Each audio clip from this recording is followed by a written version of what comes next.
पिछली वीडियो में हमने मोशन चैप्टर शुरू किया था और 1D को हम पढ़ रहे थे। 1D में हमने पढ़ा कि लंबाई के दो हिस्से होते हैं, दूरी और विस्थापन, और हम चाल, वेग, त्वरण आदि हम पढ़ चुके हैं। अब 1D का लास्ट जो बचा हुआ है गति के समीकरण, उनको देखते हैं। पूरी गति को प्रभावित करने के लिए 5 पैरामीटर जरूरी होते हैं। एक तो प्रारंभिक गति, जिसको U से डिनोट करते हैं, अंतिम गति V से, त्वरण A, और S से होता है डिस्प्लेसमेंट दूरी, और T से समय। और गैलीलियो ने गति के 3 समीकरण दिए। प्रथम समीकरण V = U + AT। अगर हम इसको बोलेंगे अच्छे से तो हम इसको बोल सकते हैं अंतिम गति इज इक्वल टू प्रारंभिक गति प्लस त्वरण इंटू टाइम। सेकंड इक्वेशन दी है S = ut + 1/2 AT का स्क्वायर, और थर्ड इक्वेशन है v² + u² + 2as। और इनको ना ऐसे याद रखना है, मतलब पहला पहला ही रहेगा और दूसरा दूसरा ही और तीसरा तीसरा, तो इनको एज इट इज हमें ऐसे कैसे याद रखना है। अब क्वेश्चन कैसे आएगा? क्वेश्चन में हमसे पूछ सकता है कि गति का पहला समीकरण किस किसके बीच में संबंध देता है, तो हमें लास्ट और फर्स्ट को देखना है। जैसे प्रथम है वेग और लास्ट है टाइम, तो पहला समीकरण वेग और समय के बीच में संबंध देता है। दूसरा समीकरण विस्थापन, जिसको हम स्थिति भी बोल सकते हैं, विस्थापन या स्थिति और समय के बीच संबंध देता है। और तीसरा समीकरण वेग और स्थिति के बीच संबंध देता है।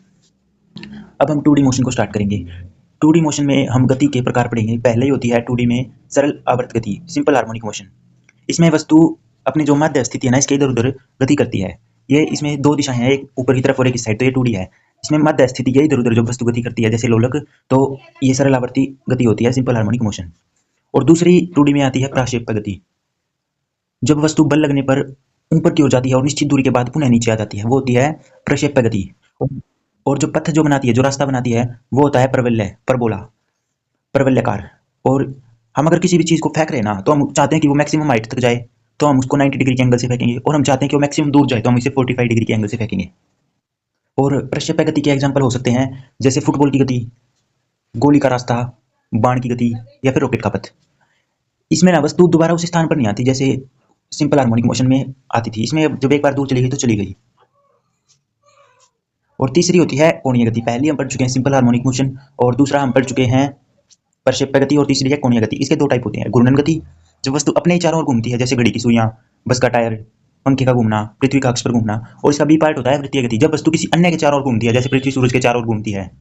और अब बच गई आवृत्त गति। आवृत्ति गति वस्तु द्वारा निश्चित समय के बाद दोहराई जाने वाली गति को आवृत्ति गति कहते हैं। कौन सी भी गति, जैसे कि सिंपल हार्मोनिक मोशन आवृत्ति गति हो सकती है, क्योंकि वो अपने पैटर्न को बार बार दोहराती है। लेकिन पूरी गति दोहराई जानी चाहिए, ये नहीं कि पहले उसमें वहां तक गई, अगली बार रास्ता छोटा हुआ। नहीं, पूरी गति जब दोबारा दोहराई जाती है तो वो होती है प्रक्षेप्य गति। आवृत्ति गति नहीं हो सकती, क्योंकि वो एक बार जब फेंक दी तो वो वापस उसी स्थान पर नहीं आती। लेकिन वृत्तीय गति और घूर्णन गति, ये दोनों आवृत्ति गति हो सकती है। तो कौन सी भी गति हो सकती है, बस वो एक निश्चित समय के बाद दोहराई जानी चाहिए आवृत्ति गति के लिए। आवृत्ति गति देखो, सिंपल हार्मोनिक मोशन आवृत्ति गति नहीं हो सकता, क्योंकि वो हर बार रास्ता छोटा हो जाता है, क्योंकि इसमें हवा रुकावट डालती है। लेकिन अगर हवा रुकावट ना डाले और हर बार सेम हो, तो वो सिंपल हार्मोनिक मोशन भी आवृत्ति गति हो सकती है।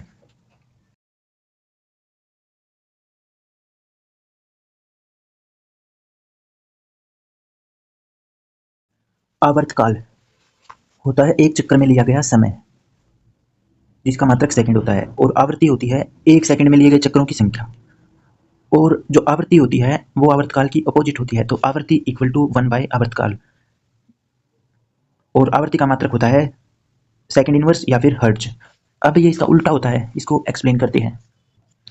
माना एक पंखा 10 सेकंड में एक चक्कर पूरा करता है, तो आवर्तकाल क्या होता है? एक चक्कर में लिया गया समय, तो आवर्तकाल हो गया 10 सेकंड। लेकिन आवृत्ति होती है एक सेकंड में लिए गए चक्रों की संख्या, तो 10 सेकंड में एक चक्कर, एक सेकंड में 1/10 चक्कर।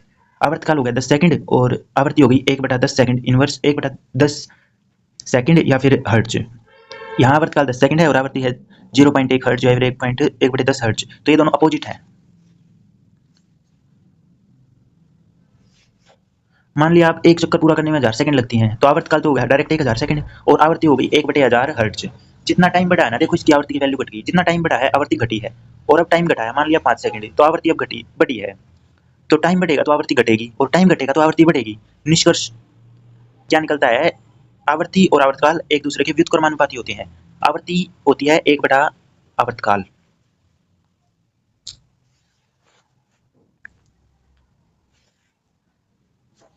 यहाँ पर देखो ये आ गया फ्रीक्वेंसी इक्वल टू 1/टाइम पीरियड।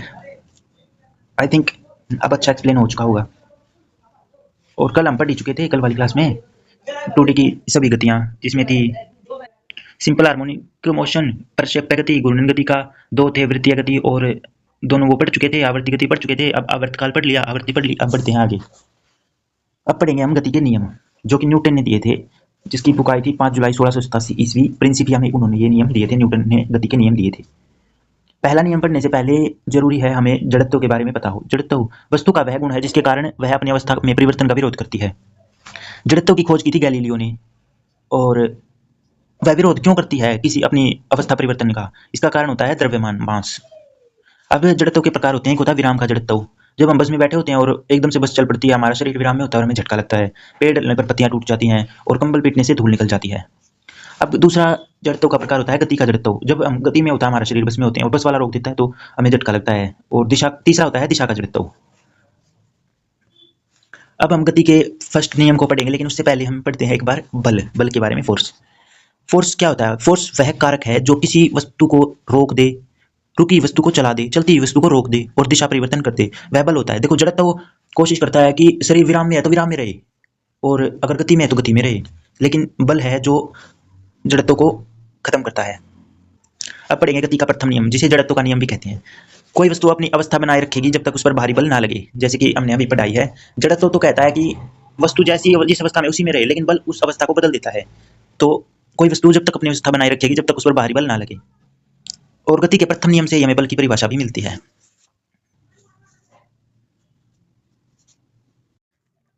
अब हम संवेग को पढ़ते हैं। संवेग को हम देखते हैं, जैसे कि हमने एक 10 किलो का पत्थर है, वो अपने दोस्त के सिर पे आराम से रखा तो उसे कुछ फर्क नहीं पड़ेगा, लेकिन हमने वही एक छोटा सा पत्थर 2 कदम पीछे होके और जोर से उसके सिर पर मारा तो उसके ऊपर बहुत प्रभाव पड़ेगा, हो सकता है चोट भी लग जाए। यही प्रभाव जो पड़ता है ना, यही होता है संवेग। कि अगर द्रव्यमान को अगर गति मिल जाए तो वो उसका प्रभाव बहुत ज़्यादा बढ़ जाता है, और इसी प्रभाव को संवेग कहते हैं। संवेग को डिनोट करते हैं P से, और द्रव्यमान को M से, मास और वेग वेलोसिटी को V से। तो P = M × V।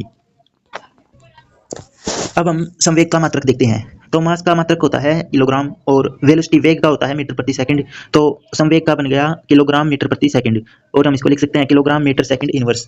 और देखो, विस्थापन सदिश होती है, विस्थापन से वेग सदिश होती है, और वेग से संवेग, तो संवेग भी सदिश होती है। जिसके पीछे वेग लगेगा ना वो सदिश होगी, तो संवेग भी सदिश राशि है। और इसकी डायमेंशन देखो, हमने डायमेंशन ऐसा ही कि जब 7 मूल राशियां पढ़ी थी तो वहाँ डायमेंशन देखी थी। तो किलोग्राम की होती है M, और मीटर के लिए हम लिखते हैं L, और सेकंड के लिए T। तो इसकी डायमेंशन बन गई MLT इनवर्स।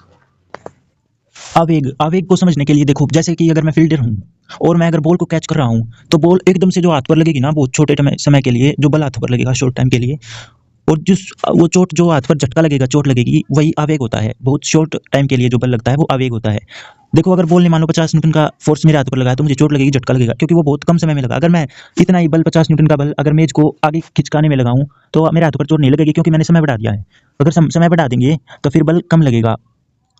तो आवेग का सूत्र बन गया बल इंटू बहुत शॉर्ट टाइम के लिए जो बल लगता है वो आवेग होता है। तो आवेग को I से डिनोट करेंगे और बल को F से, और अल्प समय को T से। तो बल व समय का गुणनफल आवेग होता है। और इसका जो दूसरा सूत्र बनेगा वो ये बन सकता है कि संवेग में परिवर्तन। तो ये देखो, मान लो प्रारंभिक वेग है 50 मीटर पर सेकंड, मतलब एक बॉल है 1 किलो की, उसका प्रारंभिक वेग है 50 मीटर पर सेकंड, और वो आ रही है नीचे की तरफ। देखो, इसका जो दूसरा फॉर्मूला है उसको देखते हैं, दोबारा मैं समझाता हूँ कैसे। 1 किलो की बॉल है, प्रारंभिक वेग है उसका 50 मीटर पर सेकंड, मतलब जो आ रही है वहाँ पर उसका 50 मीटर पर सेकंड है। तो इसका जो संवेग, हम इसका संवेग देखते हैं, क्योंकि संवेग को P से डिनोट करते हैं। 1 किलो की बॉल है और 50 मीटर पर सेकंड की स्पीड से आ रही है, तो इसका संवेग हो गया 50 किलोग्राम मीटर प्रति सेकंड। तो और जब हाथों पर वो नीचे आकर एकदम से रुक गई तो वेलोसिटी, वेग तो हो गया उसका 0, जो कि ऊपर 50 मीटर पर सेकंड था, लेकिन उसका द्रव्यमान तो सेम है 1 किलोग्राम। और अब इन दोनों की गुणा करके इसका संवेग निकालेंगे तो 0, और ऊपर था संवेग 50। तो इनका जो अधिकतम अंतर होता है ना वो आवेग होता है। संवेग में परिवर्तन की दर आवेग होती है। जैसे हमने संवेग दूसरे वाले को P2 से और पहले वाले को P1 से डिनोट किया, तो संवेग में परिवर्तन को हम डिनोट करते हैं डेल्टा P से। संवेग में परिवर्तन डेल्टा P। तो आवेग की दूसरी परिभाषा बन गई संवेग में परिवर्तन। आवेग को लिखा I से और संवेग में परिवर्तन delta P, I = delta P। अब इसके मात्रक को देखते हैं। देखो, जो पहले तो ये डेल्टा P जो इसका सूत्र है आवेग का, वहाँ से निकालते हैं इसका मात्रक। डेल्टा P संवेग में परिवर्तन डेल्टा P होता है, तो संवेग का मात्रक होता है किलोग्राम मीटर प्रति सेकंड, तो ये सीधा ले लिया। लेकिन जो ऊपर वाला फॉर्मूला है उससे अगर हम इसका मात्रक निकालेंगे तो फोर्स का होता है न्यूटन और टाइम का होता है सेकंड, तो न्यूटन सेकंड इसका मात्रक आ जाएगा। अब मैंने बताया था वेग जिसके पीछे हो वो होगी सदिश, तो ये भी सदिश राशि है। इसकी विमाएं अगर हम निकालेंगे तो किलोग्राम मीटर प्रति सेकंड से किलोग्राम से ले लिया M, मीटर से ले लिया L, और सेकंड से ले लिया T, तो इसकी डायमेंशन बन गई MLT इनवर्स। अगर मैं फील्डर हूँ और कैच पकड़ने के लिए अपने हाथ पीछे क्यों खींचूंगा? देखो, अगर संवेग है 50 और वो हाथों पर आई, और मतलब 50 न्यूटन का फोर्स था उस बॉल में, और वो मेरे हाथों पर पास आई और 1 सेकंड में रुक गई, तो आवेग का फॉर्मूला होता है बल गुणा समय, तो इसका हो गया उत्तर आ गया 50 न्यूटन। लेकिन अगर मैंने हाथ पीछे किए तो टाइम उसको 10 सेकंड मिल गया। अगर टाइम ज़्यादा करेंगे ना तो फोर्स 5 न्यूटन ही लगेगा। तो आवेग होता है बल गुणा समय, तो यहाँ पे भी 50 न्यूटन बल लगेगा। तो इससे बात से हमें क्या समझ में आया? हमें समझ में ये आना चाहिए कि आवेग में कोई परिवर्तन नहीं होता, ये एक संरक्षित राशि है आवेग संवेग। लेकिन हम अगर समय ज़्यादा कर देंगे तो बल कम लगेगा, अगर समय कम होगा तो बल ज़्यादा लगेगा। देखो एग्जाम्पल को दोबारा समझते हैं। ऊपर संवेग 50 है और जब वो मेरे हाथों के पास आई तो संवेग 0 1 सेकंड में अगर हो गया ना तो बल लगेगा 50 न्यूटन। लेकिन मैंने उसको संवेग को 0 होने में अगर 10 सेकंड लगा दी ना तो बल लगेगा 5 न्यूटन। लेकिन हम अगर दोनों स्थिति में आवेग निकालेंगे ना तो वो 50 आएगा। तो आवेग और में कोई परिवर्तन नहीं होगा, बल कम तो समय ज़्यादा, समय कम तो बल ज़्यादा लगेगा। अब हम गति का दूसरा नियम पढ़ते हैं। हमने गति के दूसरा नियम पढ़ने से पहले हमने जो आवेग के दोनों फॉर्मूले देखे उनको एक बार दोबारा से याद करते हैं कि हमने क्या देखा था। हमने देखा था आवेग एक तो होता है बल गुणा समय आवेग, और एक होता है आवेग इक्वल टू संवेग में परिवर्तन। अगर हम दोनों को बराबर लिख दें, बल गुणा समय इन बराबर संवेग में परिवर्तन, ये दोनों आवेग के होते हैं तो इन दोनों को हम बराबर लिख सकते हैं कि बल गुणा समय इक्वल टू संवेग में परिवर्तन। अब बल गुणा समय है तो समय इस तरफ आके भाग में हो जाएगा और बल की जो फॉर्मूला निकल के आएगा वो होगा बल इक्वल टू संवेग में परिवर्तन अपॉन टाइम। तो बल का जो ये सूत्र है ये हमारा तैयार हो गया। अब हम संवेग में परिवर्तन की दर को बल कहते हैं। इसकी परिभाषा बन गई बल की कि संवेग में परिवर्तन की दर बल कहलाती है। और अब इसका फॉर्मूला देखते हैं। फोर्स मतलब बल, एफ मतलब बल, और डेल्टा पी संवेग में परिवर्तन और समय के लिए टी, तो F equal to delta P upon T. और एक और फॉर्मूला होता है बल का, द्रव्यमान इंटू त्वरण, force equal to mass into acceleration, F equal to M into A. इससे हम ये निष्कर्ष पे पहुंचते हैं कि बल का सूत्र जो है वो गति के दूसरे नियम से निकलता है। अब फॉर्मूला ऑफ फोर्स निकलता है सेकंड लॉ ऑफ मोशन से। अब इसका मात्रक देखते हैं बल का। बल के हमने दो फॉर्मूले देखे, एक तो देखा F equal to delta P upon T. तो डेल्टा पी का जो मात्रक होता है, डेल्टा पी मतलब संवेग में परिवर्तन, और संवेग का जो मात्रक होता है वो होता है किलोग्राम मीटर प्रति सेकंड। और इसके नीचे है टाइम, तो टाइम के लिए एक और सेकंड आ जाएगी, तो इसका एक तो मात्रक हो जाएगा किलोग्राम मीटर प्रति सेकंड स्क्वायर, और तो इसको ही हम लिख सकते हैं किलोग्राम मीटर सेकंड इनवर्स। अब इसकी डायमेंशंस देखते हैं। किलोग्राम के लिए m, मीटर के लिए l और s सेकंड के लिए t। और बल को लगाने के लिए दिशा की जरूरत होती है, तो बल होती है सदिश राशि, और बल का जो SI मात्रक होता है वो होता है न्यूटन, और CGS होता है वो होता है डाइन। अब क्वेश्चन देखो ऐसे पूछ सकते हैं कि किलोग्राम मीटर सेकंड इनवर्स की 2 दे दिया, मतलब कि बल का मात्रक दे दिया, और अब ये पूछे कि ये किससे संबंधित है, न्यूटन से संबंधित होगा, जूल वाट हेनरी से तो है नहीं। अब गति का तीसरा नियम देखते हैं। गति का तीसरा नियम हमें बताता है प्रत्येक क्रिया की विपरीत दिशा में समान परिमाण की एक प्रतिक्रिया होती है।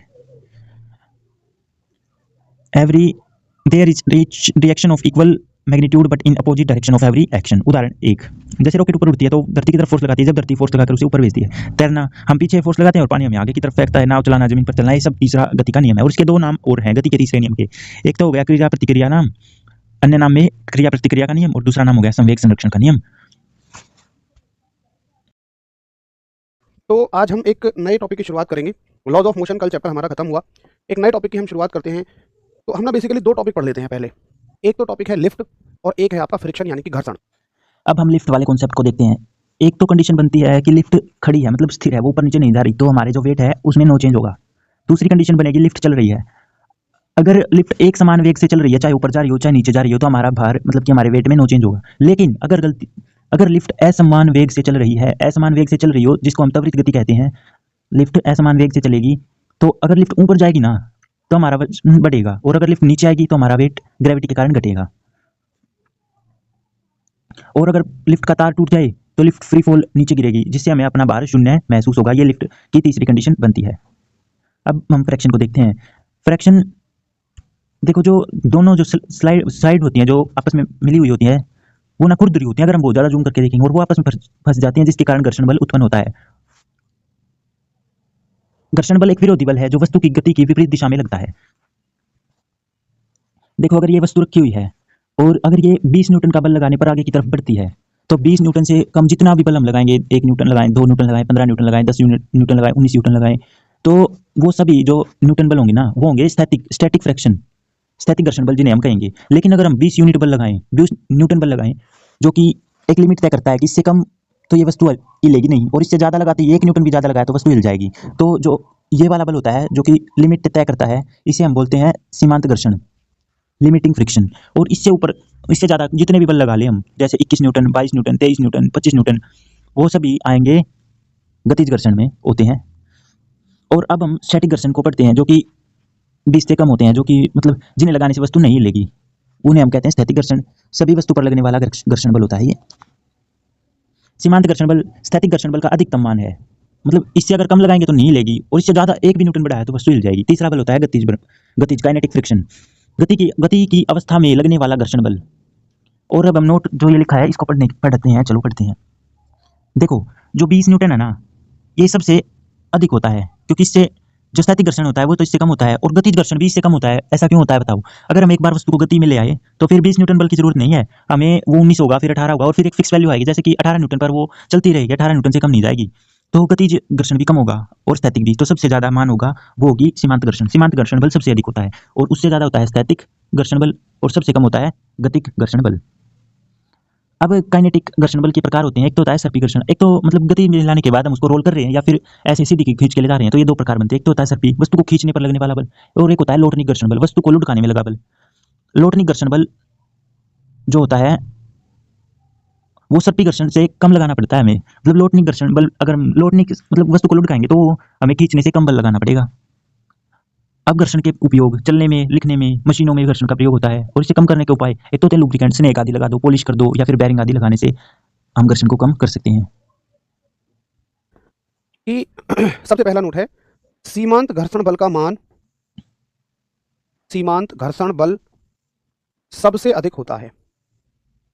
सीमांत घर्षण बल सबसे अधिक होता है, यानी कि limiting friction is max at all limit. यहां पर आपसे मैं पूछूं कि कौन कम होता है, कौन ज्यादा होता है, कौन बीच में होता है, तो देखिए फ्रिक्शन फोर्स ऐसे होते हैं, सबसे ज्यादा तो हो गया सीमांत, ठीक है, उसके बाद आएगा स्थैतिक, और फिर आ जाएगा आपका गतिक। गतिक सबसे कम होगा, यानी कि सबसे काइनेटिक। तो ये एक दूसरा पॉइंट हो जाएगा कि इन तीनों घर्षण बलों में कौन ज्यादा होता है, कौन कम होता है, और सबसे ज्यादा कौन होता है, सीमांत घर्षण बल सबसे ज्यादा होता है। अब वस्तु रुक गई तो फिर पुनः वही कहानी शुरू होगी, फिर से वही कहानी शुरू हो जाएगी। हितेश बाबू जो कैटरिंग की पोस्ट हैं, जो कुक की पोस्ट हैं, उन सबके लिए चाहिए एक बार फटाफट सब चल दी। अब घर्षण बल घटेगा कि बढ़ेगा? तुम अगर बिल्कुल विशुद्ध गांव से हो ना, मैं तो हूं, तो मैंने तो खूब बोरियां खींची हैं गेहूं की, अनाज की, या धान की, कुछ की भी, तो तुमने फील किया होगा कि किसी भी बोरे को ना, कट्टे को एक बार खिसकाने में ज्यादा ताकत लगानी पड़ती है, और जब वो चल जाता है तब नहीं लगानी पड़ती। बोलो यस और नो।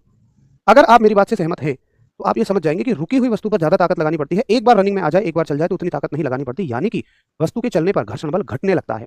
जैसे ही ये वस्तु चलेगी तो घर्षण बल घटना शुरू हो जाएगा, ये 19 हो जाएगा, 18 हो जाएगा। क्या ये घटता रहेगा? नहीं। मान लो तुमने 22 न्यूटन बल लगाया, ये 19 हो गया, तुमने 23 न्यूटन बल लगाया, ये घटा 18 हो गया, तुमने 24 लगाया, फिर ये नियत हो जाएगा, फिर ये 18 ही हो जाएगा। मतलब 19 18 होगा, ये तो वस्तु पर निर्भर करेगा। मैं तो बता रहा हूँ कि ये एक समय के बाद फिर नियत हो जाएगा, यानी कि अब आप वस्तु को कितना भी तेज चलाओ, कितना भी धीमा चलाओ, इसकी वैल्यू फिक्स रहेगी। अब सवाल क्या आता है, देखिए ये भी घर्षण बल ही है, इनमें ये सबसे ज्यादा है, ये तो रुकी हुई अवस्था में था, और जब वस्तु चल जाएगी तो ये फिर घटना शुरू हो जाएगा, 19 18, फिर ये फिक्स हो जाएगा, किसी भी वैल्यू पर आकर ये फिक्स ही हो जाएगा। इसका मतलब मैं आपसे पूछूं कि भाई सबसे ज्यादा घर्षण बल कौन सा होता है, सबसे अधिक घर्षण बल कौन सा होता है, तो क्या उत्तर ये नहीं आएगा कि जो सीमांत घर्षण बल है वो सभी में सबसे ज्यादा होता है? अच्छा, कौन से घर्षण बलों में? अभी मैं कह रहा हूं स्थैतिक, गतिक और सीमांत।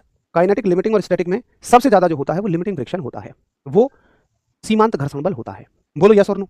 तो आप लिखोगे कि भैया जी कि मेरे भाई जो रोलिंग फ्रिक्शन है ना, लॉटनिक घर्षण, ये कैसा होता है? कम। ये होता है लेस। किससे? स्लाइडिंग फ्रिक्शन से, सर्पी घर्षण से। तो करिए एक बार थम्स अप की, हाँ जी भैया ठीक है, ये बात मुझे बड़े अच्छे से समझ में आ गई है। करो फटाफट से थम्स अप। अब कोई तुमसे पूछे कि बताओ स्थैतिक, स्थैतिक, सीमांत, गतिक, लॉटनिक, सर्पी, 5 तरह के घर्षण हो गए। Static, limiting, kinetic, rolling, sliding, इनमें से सबसे ज्यादा कौन है? देखो आप समझो कि ये दोनों तो काइनेटिक के पार्ट हैं, ये दोनों काइनेटिक के पार्ट हैं। अब काइनेटिक फ्रिक्शन ओवरऑल सबसे कम होता है, तो ये दोनों उनसे तो कम ही रहेंगे। समझ गए? जैसे मान लो ये वस्तु है, देखिए ये वस्तु है, अभी मैं इसको लुढ़काने की कोशिश कर रहा हूं बट ये लुढ़क नहीं रही, तो स्टैटिक फ्रिक्शन लग रहा है।